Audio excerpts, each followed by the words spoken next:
أعوذ بالله من الشيطان الرجيم. قل هذه سبيلي أدعو إلى الله على بصيرة أنا ومن اتبعني وسبحان الله وما أنا من المشركين.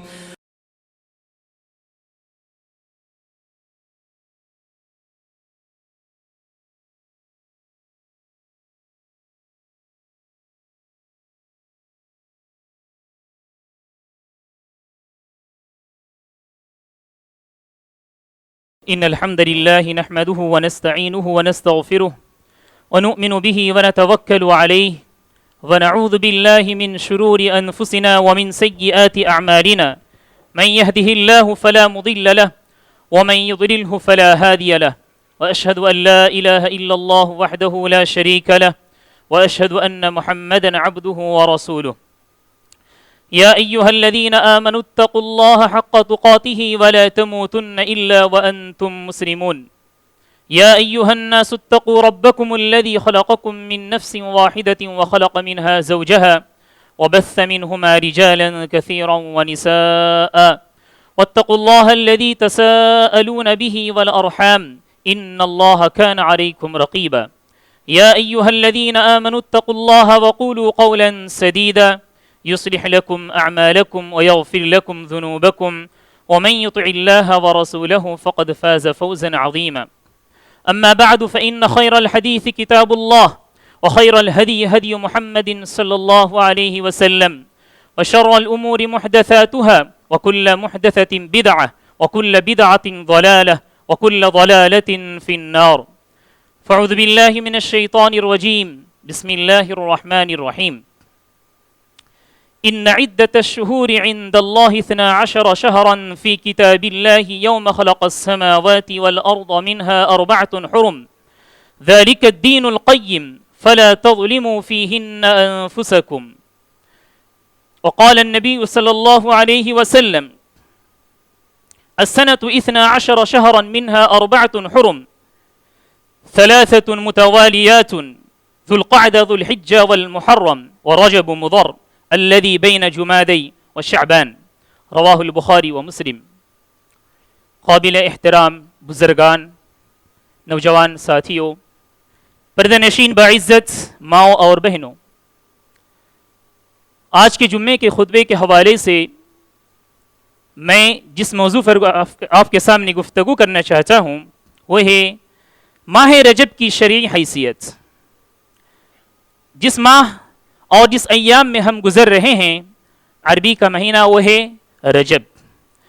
آج انشاءاللہ اس خطبے کے دوران ہم یہ سمجھنے کی کوشش کریں گے کہ کیا اس مہینے کی کوئی فضیلت ہے، اس مہینے کی شریعت میں کیا حیثیت ہے، ہمیں کیا کرنا چاہیے اور کیا نہیں کرنا چاہیے. سب سے پہلے میں نے ایک آیت پڑھی ہے خطبہ مسنونہ کے بعد، پھر بخاری شریف اور مسلم شریف کی ایک حدیث آپ کے سامنے رکھی ہے. اللہ رب العالمین نے قرآن مجید کی آیت میں فرمایا سورہ توبہ کی اس آیت کے اندر کہ ان عدت الشہور عند اللہ 12 شہرا فی کتاب اللہ یوم خلق السماوات والارض منها 4 حرم. بلا شبہ اللہ رب العالمین کے نزدیک مہینوں کی تعداد 12 مہینے ہیں اور ان میں 4 مہینے حرمت والے مہینے ہیں. یہ اللہ رب العالمین کے نزدیک اور کتاب اللہ میں موجود ہے. چنانچہ اللہ رب العالمین نے فرمایا کہ فَلَا تَظْلِمُوا فِيهِنَّ أَنفُسَكُمْ، تم اپنے آپ پر اپنے جانوں پر ظلم نہ کرو. فَلَا تَظْلِمُوا فِيهِنَّ أَنفُسَكُمْ. اس کے بعد حدیث میں پیارے نبی صلی اللہ علیہ وسلم نے بھی وہی بات فرمائی کہ سال میں 12 مہینے ہوتے ہیں، ان 12 مہینوں میں سے 4 مہینے حرمت والے مہینے ہیں. اور پیارے نبی صلی اللہ علیہ وسلم نے اس حدیث کے اندر اور وضاحت کر دی کہ وہ 4 مہینے کیا کیا ہیں. آپ صلی اللہ علیہ وسلم نے فرمایا کہ ذوالقعدہ، ذوالحجہ، محرم، اور یہ بھی ترتیب ہیں ایک کے بعد دیگریں. اس کے بعد ہے رجب جو جمادی الاولیٰ اور اخیرہ کے بعد اور شعبان سے پہلے ہے. یہ بخاری اور مسلم شریف کی حدیث ہے. محترم بھائیوں، اب آئیے سوال یہاں ہے کہ اس مہینے کی کیا فضیلت ہے، اس مہینے کی کیا اہمیت ہے شریعت اسلامیہ کے اندر. جیسا کہ ہم نے ابھی معلوم کیا، ان دونوں نصوص کو سامنے رکھ کر ہم سمجھ سکتے ہیں کہ اللہ سبحانہ و تعالیٰ نے جو 4 مہینوں کو حرمت والے مہینہ قرار دیے ہیں، ان 4 مہینوں میں سے رجب کا مہینہ بھی ایک حرمت والا مہینہ ہے۔ حرمت والے مہینے سے ہمیں کیا لینا دینا ہے، ہمیں کیا کرنا ہے؟ ان مہینوں میں جاہلیت میں یعنی اسلام سے پہلے لوگوں کے پاس احترام تھا، ان کے دلوں میں اس کی عزت تھی۔ وہ لوگ کیا کرتے تھے؟ لڑائی جھگڑے تو کرتے تھے، لیکن جب یہ 4 مہینے آ جاتے تو رک جاتے، لڑائی جھگڑے سب بند کر دیتے۔ جی ہاں، یہ احترام تھا ان کے پاس۔ اسلام آنے کے بعد اسلام نے بھی اسے عزت کو، اسے احترام کو برقرار رکھا، اور اللہ سبحانہ و تعالی نے فرما دیا کہ یہ 4 مہینے ہیں، تم اپنے آپ پر ظلم نہ کرو۔ ایسے تو 12 مہینے کے کسی بھی مہینے میں یا کسی بھی دن میں انسان کو چاہیے کہ اپنا آپ پر ظلم نہ کرے، گناہ نہ کرے، معصیت نہ کرے، لیکن جب یہ 4 مہینے آ جاتے ہیں تو میری اور آپ کی ذمہ داری اور بڑھ جاتی ہے کہ ہم جو بھی گناہ میں ملوث تھے اور ان گناہوں سے دور رہیں، یہ اہتمام کریں کہ ہم سے کوئی گناہ سرزد نہ ہو جائے۔ جی ہاں، جھوٹی باتیں کہا کرتے تھے اور بھی برائی جو کیا کرتے تھے، ہمیں چاہیے کہ اس مہینے میں ان تمام چیزوں سے دور رہیں، کنارہ کشی اختیار کر لیں۔ یہی معنی ہے اس آیت کی کہ فَلَا تَظْلِمُوا فِيهِنَّ أَنفُسَكُمْ، ان 4 مہینوں میں تم کیا نہ کرو، اپنے آپ پر ظلم نہ کرو۔ محترم حضرات، لیکن اب سوال یہ ہے کہ ہمیں کیا کچھ اور اعمال کرنے کی ضرورت ہے ان مہینوں کے اندر؟ جی ہاں، خصوصاً یہ جو رجب کا مہینہ ہے، اس میں کیا کیا اعمال کرنا ہے، اس بارے میں تو احادیث ہیں، لیکن سبحان اللہ ایک بھی حدیث صحیح نہیں ہے، ایک بھی حدیث صحیح نہیں ہے۔ کبھی کوئی کہتا ہے کہ ہمیں ان رکعتوں کی نمازیں پڑھنی چاہیے، یہ روزہ رکھنا ہے، یہ کام کرنا ہے، لیکن علماء اکرام نے فرمایا تحقیق کے بعد کہ کوئی حدیث ثابت نہیں ہے ان اعمال میں۔ میں آپ کے سامنے علماء کے کچھ اقوال رکھنے کی کوشش کروں گا۔ حافظ ابن حجر رحمہ اللہ کو آپ تو سب جانتے ہیں، بخاری شریف کی شرح انہوں نے لکھی ہے، اس کو ہم جانتے ہیں کہ فتح الباری کے نام سے جانتے ہیں۔ حافظ ابن حجر رحمہ اللہ فرماتے ہیں الاحادیث الواردۃ فی فضل رجب او فضل صیامہ او صیام شیء منہ صریحۃ فہی علی قسمین ضعیفۃ و موضوع۔ کہتے ہیں کہ رجب کے مہینے کے سلسلے میں جو بھی فضیلت کی احادیث ہیں، چاہے وہ روزے کے سلسلے میں ہو یا کسی اور اعمال کے سلسلے میں، احادیث تو موجود ہیں، لیکن ہم ان احادیث کو 2 طرح سے تقسیم کرتے ہیں۔ ایک تو ان کی ایک قسم ہے موضوع۔ موضوع کا مطلب یہ ہے من گھڑت، لوگ اپنے طور سے جی ہاں کچھ باتیں گھڑ لیں اور کہا کہ یہ حدیث ہے۔ اس کے بعد کہا کہ وہ ضعیفہ یا تو کمزور احادیث ہیں جن پر عمل کرنے کی ہمیں کوئی گنجائش نہیں ہے، تو انہوں نے اس طرح سے کہا۔ پھر امام ابن تیمیہ رحمہ اللہ نے فرمایا مجموع فتاوی کے اندر کہ لم يثبت عن النبی صلی اللہ علیہ وسلم فی رجب حدیث، کہ رجب کے سلسلے میں پیارے نبی صلی اللہ علیہ وسلم سے کوئی ایک بھی حدیث ثابت نہیں ہے، کوئی ایک بھی حدیث ثابت نہیں ہے۔ اور آگے کہتے ہیں کہ کلھا مکذوبہ، کلھا مکذوبہ، جو بھی ہیں وہ سب کے سب جھوٹی احادیث ہیں، سب کے سب جھوٹی احادیث ہیں۔ اور ہم سب لوگ جانتے ہیں کہ جھوٹی بات پیارے نبی صلی اللہ علیہ وسلم کی طرف کوئی آدمی منسوب کر دے تو اس کا کتنا سنگین جرم ہے۔ پیارے نبی صلی اللہ علیہ وسلم نے فرمایا ایسے لوگوں کے لیے جہنم کا ٹھکانہ ہے۔ آپ صلی اللہ علیہ وسلم نے فرمایا کہ من کذب علی متعمدا فلیتبوأ مقعدہ من النار، کہ وہ آدمی جو مجھ پر جھوٹی بات گھڑے، ایسی بات کرے اور اپنے طور سے کوئی بات کر لے اور میری طرف اس کی نسبت کر دے، تو یہ جھوٹی بات ہے، جھوٹی حدیث ہے، اس کا انجام کیا ہوگا؟ اس کا ٹھکانہ ہے جہنم، اس کا ٹھکانہ ہے جہنم۔ اس کے بعد ہم سب جانتے ہیں کہ اعمال جو سب ہم کرتے ہیں، عمل کرنا ہی کافی نہیں ہے، بلکہ ہم سب کو یہ دیکھنا ضروری ہے کیا میرا عمل پیارے نبی صلی اللہ علیہ وسلم اور صحابہ اکرام رضوان اللہ علیہم اجمعین کے طریقے کے مطابق ہو رہا ہے یا نہیں۔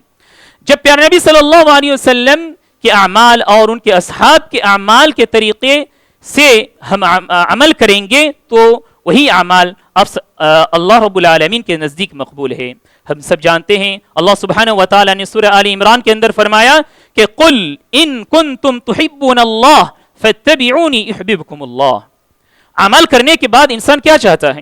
عمل کرنے کے بعد وہ انسان چاہتا ہے کہ اللہ کی خوشنودی مل جائے، اللہ کی رضامندی مل جائے، لیکن یہاں اللہ رب العالمین کہہ رہے ہیں کہ نبی کی پیروی بہت ضروری ہے، صرف عمل کرنا کافی نہیں ہے. اللہ رب العالمین نے فرمایا پیارے نبی صلی اللہ علیہ وسلم کے حوالے سے کہ تم اگر، اللہ رب العالمین کہہ رہے ہیں کہ تم اگر میری محبت چاہ رہے ہو، میری خوشنودی چاہ رہے ہو، تو پیارے نبی محمد مصطفیٰ صلی اللہ علیہ وسلم کی پیروی ضروری ہے. فاتبعونی، کیا ہوگا؟ یحببکم اللہ، اللہ سبحانہ و تعالی تم سے محبت کریں گے. تو یہاں سے پتہ چل رہا ہے کہ پیروی، اتباع، وہی وہ طریقہ جو آپ صلی اللہ علیہ وسلم کا طریقہ تھا، صحابہ اکرام رضوان اللہ علیہم اجمعین کا طریقہ تھا، انہیں اسی طریقے کو ہمیں اپنانا چاہیے. اب صلی اللہ علیہ وسلم نے اور فرمایا اس سنگین جرم کے حوالے سے، کہا کہ من احدث فی امرنا ھذا ما لیس منہ فہو رد، کہ اگر کوئی آدمی دین میں ایسی بات گڑھ لے، ایسی بات شامل کر دے جس کا میں نے کبھی حکم نہیں دیا، تو کہا آپ صلی اللہ علیہ وسلم نے وہ بات، وہ عمل مردود ہے، ریجیکٹڈ ہے، وہ عمل، وہ کام، وہ بات، ہر چیز جو پیارے نبی صلی اللہ علیہ وسلم سے ثابت نہیں ہے. ہم سب جانتے ہیں سبحان اللہ کل قیامت کے روز کیا ہوگا کہ حوض کوثر کے پاس پیارے نبی صلی اللہ علیہ وسلم اپنے دست مبارک سے لوگوں کو پلائیں گے، پانی پلائیں گے لوگوں کو اپنے دست مبارک سے. تو ہی کیا ہوگا؟ فرشتے اپنی ڈیوٹی میں لگے رہیں گے. تو ایک وقت ایسا ہوگا کہ فرشتے چند لوگوں کو ڈھکیل رہے ہیں، چند لوگوں کو آنے کی اجازت نہیں دے رہے ہیں آپ صلی اللہ علیہ وسلم کے پاس. آپ صلی اللہ علیہ وسلم نے جب اس ماجرے کو دیکھا، آپ صلی اللہ علیہ وسلم نے فرشتوں سے پوچھا کیا بات ہے؟ تو میری امتی ہے، تم لوگ کیوں نہیں آنے دے رہے ہو میری طرف؟ تو فرشتے اس وقت جواب میں کہیں گے یہ اللہ کے رسول، آپ کے دنیا سے آنے کے بعد آپ کو نہیں معلوم ہے ان لوگوں نے کیا کیا باتیں گڑھ لی ہے شریعت کے اندر، اسلام کے اندر. وہ بات جو آپ نے نہیں کہی تھی، ان لوگوں نے ان باتوں کو دین کے نام سے شامل کیا ہے، دین کے نام سے لوگوں کے سامنے پرچار کیا ہے، اس کو پھیلایا ہے. تو آپ صلی اللہ علیہ وسلم اس وقت غصے سے کہیں گے کہ دور ہو جاؤ، دور ہو جاؤ، کہ چلے جاؤ میرے سامنے سے. تو سبحان اللہ، تھوڑی دیر کے لیے تصور کیجئے وہ آدمی جو زندگی بھر عمل کرتا رہا لیکن سنت کو فالو نہیں کیا، جو طریقے کو فالو کر کے کامیابی ہے اس طریقے کو آدمی نہیں اپنایا، تو کیا حالت ہوگی اس کی؟ سبحان اللہ، صرف اور صرف حسرت ہی حسرت اور افسوس ہی افسوس. تو اس لیے صرف عمل کرنا کافی نہیں ہے، عمل کے ساتھ ساتھ پیارے نبی صلی اللہ علیہ وسلم اور منہج سلف کا طریقہ ہمیں جاننا اور اس کو فالو کرنا بہت ضروری ہے. محترم حاضرین، اس مہینے کے سلسلے میں عمر رضی اللہ عنہ کا ایک قول ہے کہ بہت سارے لوگ اس مہینے کو بڑھا چڑھا کر پیش کرتے ہیں کہ یہ کرنا ہے، فلاں فلاں عمل کرنے ہیں. تو انہوں نے فرمایا کہ لا تشبہوہ برمضان، کہ لا تشبہوہ برمضان، اس مہینے کو رمضان کے مہینے کی طرح مت قرار دو. رمضان کے مہینے میں جی ہاں خاص نماز ہم پڑھتے ہیں، صلاۃ التراویح پڑھتے ہیں، قیام اللیل جس کو کہتے ہیں، اسی طرح روزے رکھتے ہیں، قرآن مجید کی تلاوت زیادہ سے زیادہ کرتے ہیں. تو انہوں نے کہا، یعنی عمر رضی اللہ عنہ نے کہا کہ تم ایسا مت کرو کہ اس رجب مہینے کو اس مہینے کی طرح مت قرار دو. تو جو لوگ اس مہینے میں بہت سارے اعمال کرتے ہیں وہ لوگ صحیح راستے پر نہیں ہیں، وہ لوگ صحیح راستے پر نہیں ہیں بلکہ ضلالت کے راستے پر ہیں. تو محترم حاضرین، اب آئیے میں آپ کے سامنے کچھ وہ اعمال جو لوگ اپنے طور سے کرتے ہیں اور لوگوں کے سامنے پیش کرتے ہیں، میں آپ کے سامنے رکھنے کی کوشش کرتا ہوں. سب سے پہلے اس مہینے میں یہ ایک صلاۃ ہے، ایک نماز ہے جس کو لوگ گڑھ لیے ہیں، اسلام کے نام پر خود کرتے ہیں، لوگوں کو کرنے کے لیے کہتے ہیں. اس کو کہا جاتا ہے صلاۃ الرغائب.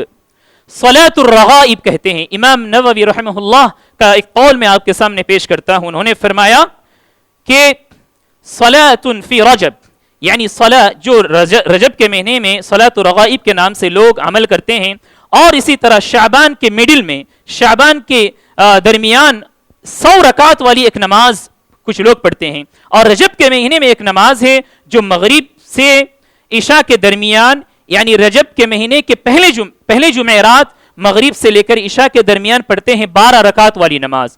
تو ان دونوں نمازوں کے سلسلے میں امام النووی رحمہ اللہ فرماتے ہیں، جو مسلم شریف کی شرح انہوں نے لکھی ہے، انہوں نے کہا کہ ہاتان الصلاتان بدعتان ومنکرتان قبیحتان، کہ یہ دونوں نمازیں جو رجب میں لوگ پڑھتے ہیں رجب کے مہینے کے سلسلے میں جن لوگوں نے خاص قرار دیا ہے، اور اسی طرح شعبان کے مہینے میں یہ جو نماز پڑھتے ہیں یہ منکر ہے، جی ہاں مردود ہے، بدعتان، یہ بدعت ہے، یہ دین میں بدعت ہے، بدعت یعنی نئی بات جو آپ صلی اللہ علیہ وسلم نے حکم نہیں دیا، صحابہ اکرام رضوان اللہ علیہم اجمعین کی زندگی میں نہیں تھی۔ تو ہمیں معلوم ہو گیا کہ یہ جو نماز ہے صلاۃ الرغائب کے نام سے جو لوگ نماز پڑھتے ہیں ان کو چاہیے کہ اس سے دور رہیں، اگر کرتے تھے جہالت میں انجانے میں تو اس کو چھوڑ دینا چاہیے، اور جو لوگ کر رہے ہیں ہم دیکھ رہے ہیں، ہماری ذمہ داری یہ بنتی ہے کہ ہم انہیں اس کام سے، اس عمل سے روکیں۔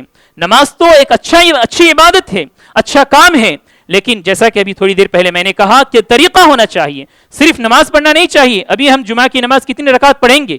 فرض جو واجب نماز ہے وہ 2 رکعت والی نماز ہے۔ اگر کوئی انسان کہے کہ نہیں آج چلو عبادت کرنے کا بہت جذبہ آ گیا ہے میرے اندر تو میں 3 رکعت پڑھوں گا، 2 رکعت کے بجائے 3 رکعت پڑھوں گا یا 4 رکعتیں پڑھوں گا، تو کیا اس آدمی کو عقل مند آدمی کہا جائے گا؟ جی نہیں، اس کو بے وقوف کہا جائے گا۔ اس نے تو اچھا کام کیا تھا، نماز پڑھنا کوئی برا کام نہیں ہے، لیکن انہوں نے طریقہ کو فالو نہیں کیا، اس لیے اس کا نماز پڑھنا بھی برا ہو جائے گا۔ نماز پڑھنے کا جو ثواب ہے، ثواب کے بجائے اس کو گناہ ملے گا۔ اس کے بعد آئیے اور ایک عمل، اس مہینے میں کچھ خاص روزے ہیں، کچھ لوگوں نے کچھ خاص روزے رکھے ہیں۔ ابن تیمیہ رحمہ اللہ نے فرمایا کہ اما صوم رجب بخصوصه فاحاديثه كلها ضعيفه بل موضوعه، کہ رجب کے مہینے کے سلسلے میں جو روزے لوگ پیش کرتے ہیں، جو صیام پیش کرتے ہیں، تو یہ سب کیا ہے؟ ان کے بارے میں تو احادیث ہیں، لیکن سب کی سب گڑھی ہوئی احادیث ہیں، اپنی طرف سے لوگوں نے اسے بنا لیا ہے، کوئی حدیث پیارے نبی صلی اللہ علیہ وسلم کی طرف سے منقول نہیں ہے، ثابت نہیں ہے۔ جی ہاں، تو ہمیں چاہیے اس کو بھی ہم چھوڑ دیں۔ اس کے بعد آئیے الرجبیہ، ایک عمل ہے، تیسرا عمل میں آپ کے سامنے پیش کر رہا ہوں، وہ ہے رجبیہ کے نام سے علماء اکرام پیش کرتے ہیں۔ رجبیہ کا مطلب کیا ہے؟ رجب کے مہینے میں بہت سارے لوگ المدینۃ المنورہ کی زیارت کرتے ہیں، بہت سارے لوگ عمرہ کرتے ہیں خصوصاً، اور ثواب سمجھ کر کے اس مہینے میں ہمیں عمرہ کرنا چاہیے، اس مہینے میں مدینہ المنورہ کی زیارت کرنی چاہیے، تو وہ لوگ جاتے ہیں۔ تو ایسا کرنا بھی نہ نبی سے ثابت ہے، نہ کسی صحابی سے ثابت ہے، نہ کسی تابعی سے ثابت ہے، تو ہمیں بھی چاہیے کہ اس کام کو، اس عمل کو ہم چھوڑ دیں۔ اس کے بعد آئیے الصدقہ، صدقہ و خیرات، صدقہ خیرات کرنا تو بہت اچھی بات ہے، اچھا کام ہے، کرنا چاہیے، لیکن اگر کوئی انسان رجب کے مہینے کو سامنے رکھ کر خاص طور پہ اگر کوئی صدقہ دے تو ایک کام بھی یعنی نیکی کے بجائے اس کو جو ہے گناہ میں لے جائے گا۔ اس کے بعد آئیے حضرات، ایک اور کام ہے، ایک اور عمل ہے جس کو لوگ بہت جذبے کے ساتھ کیا کرتے ہیں، وہ ہے لیلۃ الاسراء والمعراج۔ 27 رجب کو لوگ جو ہیں اسراء و معراج کے نام پر احتفالات یعنی مجمعے اور حفلات، جلسوں کا انعقاد کرتے ہیں اور قصیدے وغیرہ گاتے ہیں اور لوگوں کو سناتے ہیں، خود جھومتے ہیں، لوگوں کو جھماتے ہیں۔ سبحان اللہ، ایسا طریقہ نہ نبی کا تھا اور نہ کسی صحابی، نہ کسی تابعین کا تھا۔ محترم حضرات، میں آپ کے سامنے اس سلسلے میں ایک قول پیش کرتا ہوں۔ امام ابن تیمیہ رحمہ اللہ نے فرمایا کہ لم یقم دلیل معلوم علی تحدید شہرها، کہ 27 رجب میں جو یہ لوگ تحدید کر دیتے ہیں کہ اسراء و معراج کی رات ہے، سبحان اللہ، انہوں نے کہا کہ کوئی دلیل نہیں ہے کہ کس مہینے میں اسراء و معراج ہوا تھا، کس مہینے میں اسراء و معراج ہوا تھا، کوئی دلیل نہیں ہے۔ تو یہ لوگ کس طرح سے اس مہینے کی اس رات میں اسراء و معراج کے نام سے اپنے طور سے یہ سب اعمال کر رہے ہیں، یہ سب کام کیا کرتے ہیں، تو یہ بھی گناہ کا کام ہوگا، اس لیے کہ پیارے نبی صلی اللہ علیہ وسلم نے اس کا حکم نہیں دیا اور نہ کسی صحابہ نے کیا ہے اور نہ اس کا حکم دیا ہے۔ اس کے بعد آئیے حضرات، ایک اور کام ہے، ایک اور عبادت کے نام سے یہ لوگ کرتے ہیں، اس کو کہا جاتا ہے العتیرۃ۔ العتیرہ، عتیرہ کس کو کہتے ہیں؟ کہا کہ زمانہ جاہلیت میں لوگ رجب کے مہینہ جب آ جاتا تھا تو رجب کے مہینے میں وہ لوگ ذبیحہ اللہ کے نام سے ذبح کرتے تھے، جانور ذبح کرتے تھے اللہ کے نام سے۔ تو کہا تو یہ بھی ایک طرح سے جو ہے وہ عمل ہے جو اسلام میں ثابت نہیں ہے۔ اسلام کے آنے سے پہلے تو یہ رواج تھا۔ اس کے بارے میں فتح الباری میں ابن حجر رحمہ اللہ نے فرمایا کہ العتیرۃ ہی الذبيحة كانوا يذبحون في الجاهلية في رجب يتقربون بها الأصنام یعنی ذبیحہ پیش کر کے حیوان اور جانور کو ذبح کر کے لوگ کیا کرتے تھے؟ یہ ان لوگوں کے دل میں یہ مقصد ہوتا تھا کہ اپنے اصنام اپنے بتوں کو خوش کریں، ان کا یہ مقصد ہوتا تھا. لیکن عتیرہ اسلام آنے کے بعد عتیرہ کو باقی نہیں رکھا گیا. اسی قول پر جمہور علماء برقرار ہیں. اسی طرح ایک حدیث ہے مسند احمد کے اندر پیارے نبی صلی اللہ علیہ وسلم نے فرمایا کہ لا عتیرۃ فی الاسلام، اسلام کے آ جانے کے بعد کوئی عتیرہ نہیں ہے. اسلام کے آ جانے کے بعد کوئی عتیرہ نہیں ہے، کوئی ذبیحہ نہیں ہے کہ اللہ کے نام سے اس مہینے کو خاص کر کے کچھ ذبح کریں، خود کھائیں اور لوگوں کو کھلائیں. تو یہ کچھ اعمال تھے جو اس مہینے میں لوگ اکثر کیا کرتے تھے، میں نے آپ کے سامنے رکھا. لیکن اہم بات یہی ہے آج کے خطبے کے حوالے سے جو میں رکھنا چاہ رہا تھا، وہ ہے عمل کیسا ہونا چاہیے. جیسا کہ آپ نے سنا، عمل پیارے نبی صلی اللہ علیہ وسلم نے جس طرح کیا ہے، صحابہ اکرام رضوان اللہ علیہم اجمعین نے جس طرح کیے ہیں اور لوگوں کو ابھارے ہیں، ہم اسی طرح کہیں. محترم حاضرین، ہم جانتے ہیں سورہ ملک کے اندر اللہ رب العالمین نے کیا فرمایا؟ الذی خلق الموت والحیات لیبلوکم ایکم احسن عملا، کہ اللہ سبحانہ و تعالی نے موت اور حیات کو اس لیے تیار کیا ہے تاکہ یہ پرکھے، یہ امتحان لے کہ تم میں سے کون بہترین عمل کرنے والا ہے. اب اللہ رب العالمین نے یہ نہیں فرمایا کہ ایکم اکثر عملا، کہ تم میں سے کون زیادہ عمل کرنے والا ہے. اللہ رب العالمین نے ایسا نہیں کہا. تو اللہ رب العالمین زیادہ عمل نہیں چاہ رہا ہے، بلکہ اللہ سبحانہ و تعالی ہم سے اچھے اعمال چاہ رہے ہیں. احسن کہا جاتا ہے اس بات کو جو سب سے بہترین عمل ہو. محترم حاضرین، تو احسن عمل کرنے کے لیے ہمیں کیا کرنا ہے؟ ہمیں اس چیز کو فالو کرنا ہے. اللہ سبحانہ و تعالی نے فرمایا کہ یا ایھا الذین آمنوا اتقوا اللہ حق تقاتہ ولا تموتن الا وانتم مسلمون واعتصموا بحبل اللہ جميعا ولا تفرقوا، کہ اللہ کی رسی کو ہمیں تھام لینا چاہیے. اللہ کی رسی کو کیسے تھامیں گے؟ آپ صلی اللہ علیہ وسلم نے حجۃ الوداع کے موقع پر فرما دیا ہے کہ میں تمہارے درمیان دو چیزیں چھوڑ کر جا رہا ہوں. میں تمہارے درمیان دو چیزیں چھوڑ کر جاتا ہوں، جب تک تم ان دونوں چیزوں کو تھام کر رکھو گے، جی ہاں مضبوطی سے پکڑ کر رکھو گے، تب تک تم گمراہ نہیں ہوگے، اور جب تم انہیں چھوڑ دو گے تب تم گمراہ ہوگے. وہ کیا ہے؟ کتاب اللہ و سنت رسول، یعنی قرآن مجید کو ہمیں تھام لینا چاہیے. اور اسی طرح پیارے نبی صلی اللہ علیہ وسلم کی حدیث کو، پیارے نبی صلی اللہ علیہ وسلم کے بتلائے ہوئے طریقے کو.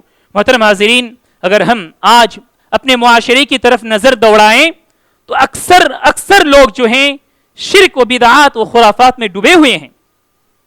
شرک و بدعات، خرافات جی ہاں اس میں ڈوبے ہوئے ہیں. سبحان اللہ، بہت سارے لوگ ایسے بھی ہیں جو محتاج ہیں کہ ہم ان کے پاس جا کر جو صحیح دین ہے اس کو ہم پیش کریں، ہم اس کو پیش کریں. بہت سارے لوگ ہم میں سے، یا ہم بھی ان میں سے شامل ہیں کہ ہم صرف یہ سوچتے ہیں کہ ہو سکتا ہے وہ غصہ کر لے، میری بات کو نہ مانے، کوئی برا بھلا کہہ دے.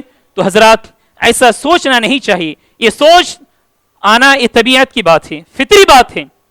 لیکن میری اور آپ کی ذمہ داری ہے کہ اگر ہم کسی آدمی کو منکر کرتے ہوئے دیکھتے ہیں، کوئی بری بات یا برا کام کرتے ہوئے ہم دیکھتے ہیں، تو کیا کرنا چاہیے؟ سب سے پہلے کیا کرنا چاہیے؟ ہمیں ہاتھ سے روکنا چاہیے.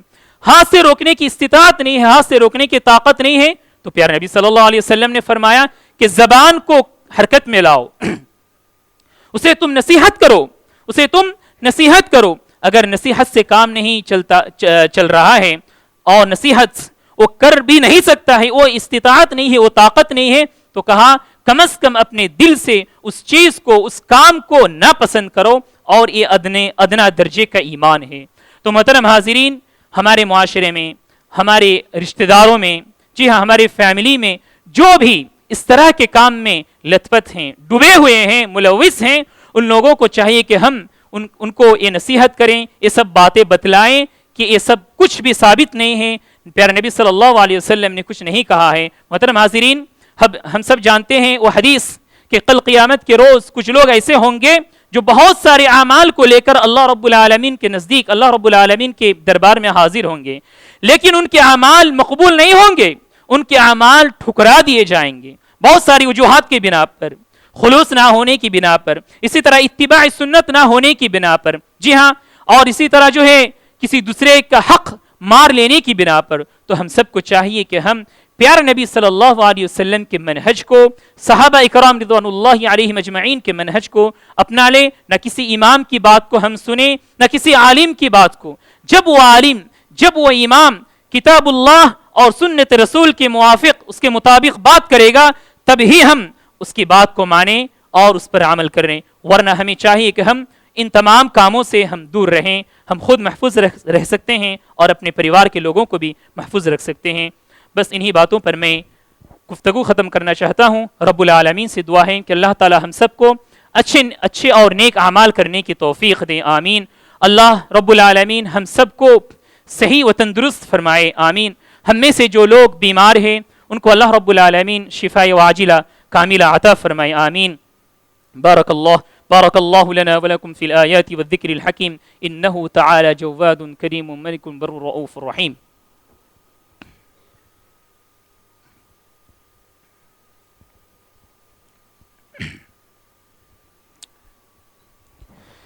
إن الحمد لله نحمده ونستعينه ونستغفره ونؤمن به ونتوكل عليه ونعوذ بالله من شرور أنفسنا ومن سيئات أعمالنا من يهده الله فلا مضل له ومن يضلله فلا هادي له وأشهد أن لا إله إلا الله وحده لا شريك له وأشهد أن محمدا عبده ورسوله أما بعد فإن خير الحديث كتاب الله وخير الهدي هدي محمد صلى الله عليه وسلم وشر الأمور محدثاتها وكل محدثة بدعة وكل بدعة ضلالة وكل ضلالة في النار.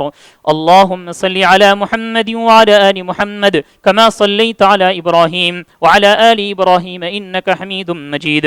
اللهم بارك على محمد وعلى آل محمد كما باركت على إبراهيم وعلى آل إبراهيم إنك حميد مجيد. اللهم انصر من نصر دين محمد صلى الله عليه وسلم واجعلنا منهم آمين. وخذل من خذل دين محمد صلى الله عليه وسلم ولا تجعلنا منهم آمين. عباد الله رحمني ورحمكم الله إن الله يأمر بالعدل والإحسان وإيتاء ذي القربى وينهى عن الفحشاء والمنكر والبغي يعظكم لعلكم تذكرون ولذكر الله تعالى أعلى وأعز وأتم وهم وأكبر والله أعلم بما تصنعون.